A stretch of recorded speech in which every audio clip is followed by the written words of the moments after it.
You're watching the Paper Tam's Vlogtober series. Follow me every day during the month of October, and I'll show you how I use creativity to live life well. Hi everyone, Tam's here. Today we're going to talk about garden journals. Now, I love to garden and I love to journal, so it should not come as a surprise that I have quite a few garden journals, and I'm going to show you just a few I've had over the years. Those of you who have followed me since I started doing YouTube years ago may recognize this. This is my old garden grimoire. I made it as a junk journal many years ago.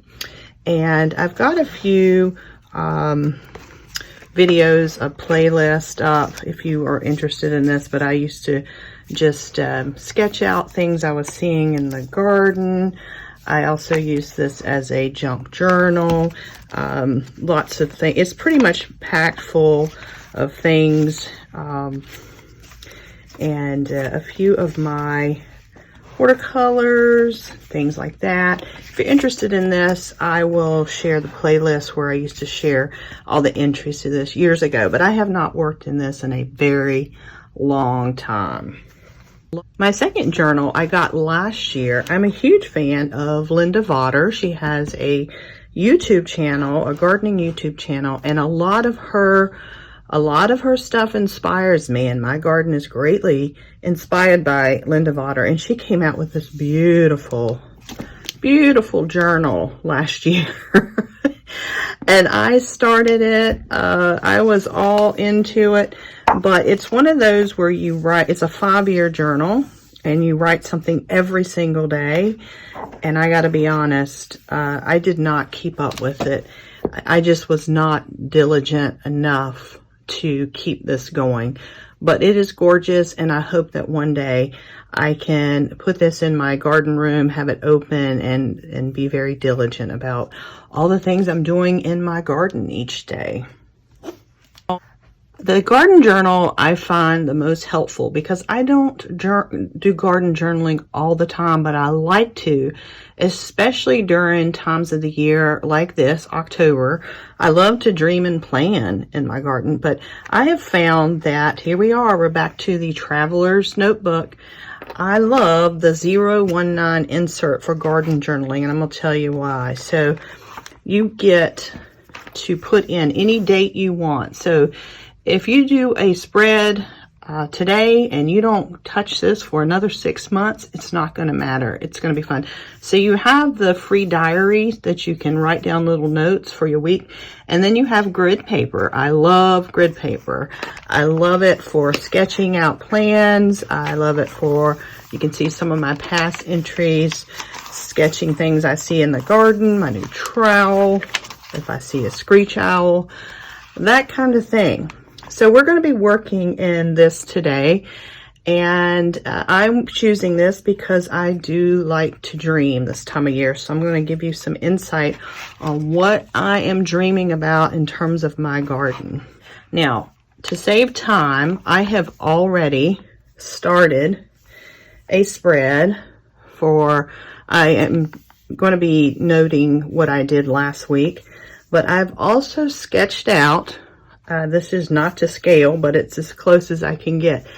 This is the back of my house. So this is the carport shed. And then the house is shaped kind of weird because this section from here over was pretty much added at a different time. So this is the back of the house. And we've got like the back of a bedroom here, the Florida room here, kitchen, master, and the den where the beagles live. You can't see the front of the house. And I have a courtyard, a brick courtyard, and a pretty decent sized patio. And then I have quite the yard here that I have been working on. And where you see this kind of olive green, this is the house structure. The yellow represents my pea gravel paths that I have in place. And then some of the green areas represent existing trees or large shrubs that are, I'm happy with them being where they are. No plan to pull them out or move them. And then all around here, these are actually beds. This is the only grass area over here. I'll mark it in. And I thought I'd share with you my plans going into spring. And it helps me to sketch out my yard, which using the grid paper makes it a lot easier. And I thought I'd share with you some of the plans I have. So last year, I experimented with a little bit of cutting flowers like dahlias and zinnias. I fell in love with this, and I was able to make several arrangements with just things out of my garden. I'll insert a few photos here for you to see. And I decided going into this spring, I want to find more areas to plant flowers that can be cut. But I don't have a flower farm, I have a yard. So I want to try to embed things in so that they look nice. And what I'll be doing throughout October is kind of prepping the yard to get ready to do that in the spring. So I'm pretty excited about it. So we're going to start over here. This door comes out here for my laundry room. This is where I come out with the pups every morning to let them out and let them run around. And the first thing I have here is this. I have this border, and I have ripped out several things that weren't working, but this is where I had my dahlias this past year, and they did very well. I had them kind of in here, and I'm planning to extend that out a little more for the dahlias, and then fill this in with something of color, because this area here doesn't get quite as much sun. So I'm planning to extend out my dahlias into this area. So wanted to show you that. I'm also planning to plant, I want to try out some hydrangeas. This area back here is quite shady. There's a fence, and this is where I've got a little seating table as well as an umbrella. So I think I can try out some hydrangeas. I'd like to have some hydrangeas for my cutting garden. This is a bed, and this is a bed, and right now these are very much filled with matcha ferns. You know, those ferns have served their purpose. They filled up a great space for a long time, but I want to rip those out, and I want to, so where you see this little light green, I've got liriope, and I want to extend the liriope around here and around here. And I want to tuck in pockets of cut flowers. I haven't figured out what they are yet, but in order to do that, I've got to rip out the existing ferns. That's going to be a big job over the fall season. I may put a few, if you see these blue, I have a lot of plumbago that does very well in my garden. And I may tuck in a few, you know, kind of here, there. We'll see. But I want to pop into places some more cutting flowers. Okay, over here, as you come this way, I have a swing with an arbor, and then back behind it is a huge, thick section of palm trees, queen palms. And back behind that, I've got some little cement blocks, and this is where I hide things. But I do need to come in here and clean this out and get some color in these open areas. It does have a little liriope border. I tried a couple of things in here that did not work. I think I'm going to try to put my little bleeding heart, which is purple, and make that pop a little bit. I also have an area here that's quite messy, but it's very shaded. So I want to clean it up, extend the liriope around here, and get that kind of tidy in there so it looks nice and cool as a shady area.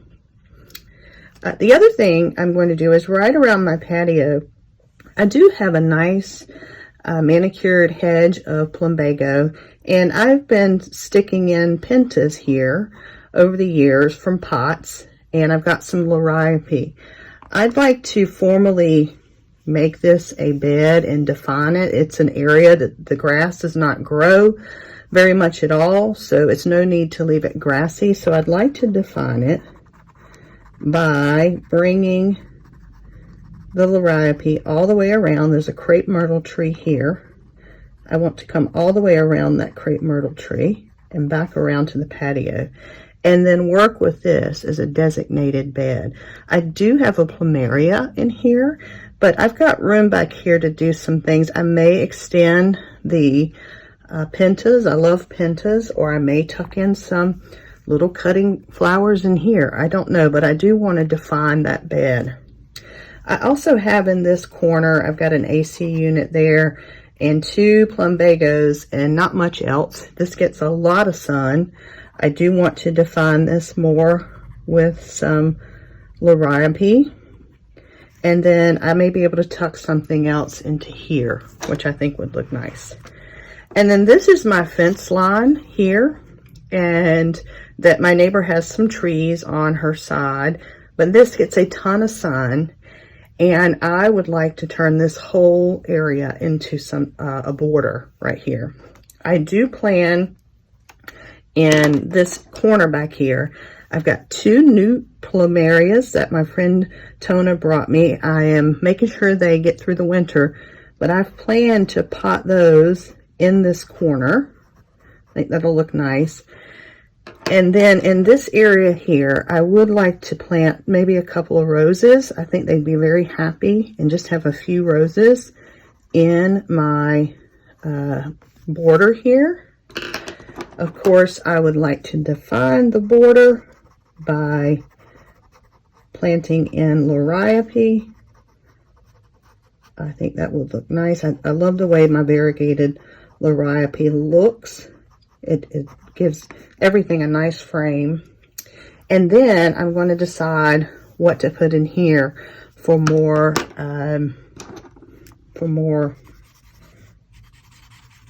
cutting flowers. But I thought I'd share with you, this is what I love to do in my garden journal this time of year. It's nice to just kind of sketch out your yard and start thinking about what you would like to have in these areas.